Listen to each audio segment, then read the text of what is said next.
একটা সিনেমা যখন ভালো হয় বা গল্পের উপর ডিপেন্ড করে এবং গল্পটা যদি ভালো হয় এবং কাস্টিং সবকিছু যদি পারফেক্ট থাকে তাহলে হলে দর্শক আনার জন্য বিরিয়ানি, পোলাও, রোস্ট এগুলা প্রয়োজন হয় না।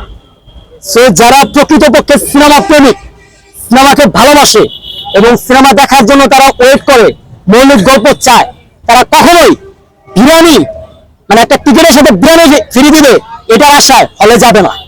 তবে হ্যাঁ, এই কাজটা করা হয়েছে, বিষয়টা আমি বিভিন্ন জায়গায় দেখলাম ভাইরাল হয়ে গেছে, এটা খুব খারাপ লাগছে।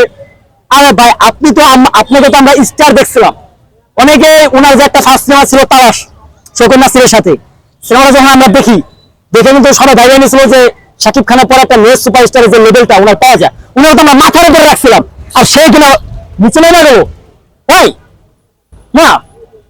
এটা তো কোনো হিরোর কাজ না, এটা তো হিরোদের কাছ থেকে আশা করি নাই, এটা তো হিরোদের কাজ না, এটা তো মানে আর্টিস্টের কাজ না।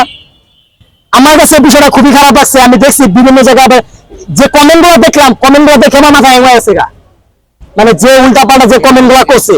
হ্যাঁ, সিনেমার গল্পটা অনেক সুন্দর আছে লিপস্টিকের, এবং ৮,০০০ নতুন হিসাবে চেষ্টা করছে নিজের প্রডিউসারের টাকা দেওয়া, কিন্তু এই যে সিন্ডিকেট কইরা তারপরে একজনের ডুবাইয়া আর একজনের নাম বেচা সুপারস্টারের উপরে উঠা মানে নিচে নামায়া ওনার বিষয়ে খারাপ কথা বলে ওনার সিনেমাটা হিট বানায় না, ভাই এটা সম্ভব না, কখনোই না। আর আমার সিনেমা দেয় কারা? এই যে বছরে 12 মাসে যে সিনেমাগুলো চলে, সাকিব ভাই তো সিনেমা বাদ দিলাম, অন্য সিনেমার কথা আসছে, দেখে কারা? যারা প্রকৃত সিনেমা প্রেমী তারা দেখে। আর সাকিব খানের খবর নিয়ে দেন না, অন্যান্য সিনেমাও সাকিব খানরাই দেখে। কেন দেখে?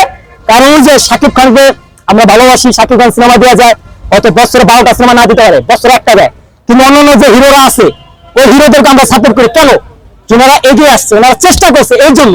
কিন্তু ওনাদের যে কাজগুলো দেখলাম, আজকে একজনে দিছে পোলাও, কি বলে যে বিরিয়ানি দিছে, কালকে তো মনে হয় যে মানে টিকিটটাই ফ্রি দিয়ে দেবো।